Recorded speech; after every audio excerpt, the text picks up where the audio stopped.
Batch ఇంకొకటి. ఇంకా దరిద్రం ఏంటంటే నాకు కొట్టిన కొబ్బరికాయలు ఏమైనా మిగిలిపోయేమో వాటిని తీసుకెళ్లి పచ్చడి చేసుకుందాం అనే బ్యాచ్ ఒకటి. ఇవన్నీ చూస్తూ 9 రాత్రులు గడిపాక సరేలే సాయంత్రం అనిపిస్తారులే అని కాలు మీద కాలు వేసుకొని కూర్చుంటే అప్పుడు మొదలవుతాదిరా నా నిమజ్జనం వ్యాన్ ముందు 90 వేసి నాగిని డాన్స్ చేస్తారు.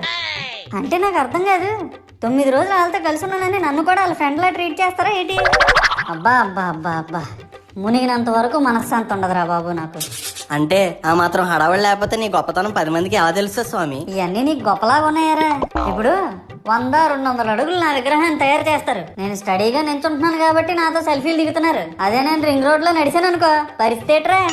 చూడు మహేష్, పిడికిడంత పసుపు ముద్దలో నేనున్నానని భావించి మనస్ఫూర్తిగా దండం పెట్టుకో చాలు. ప్రతి సంవత్సరం పెరగాల్సిందే నా విగ్రహాల యొక్క పొడవు కాదు, మానవుని యొక్క బుద్ధి. నన్ను నమ్మి ముందడుగేయు, నిన్ను నమ్మిన వారిని వెనకడుగేయకుండా చూడు. జై బోలో గణేష్ మహారాజ్ కి జై.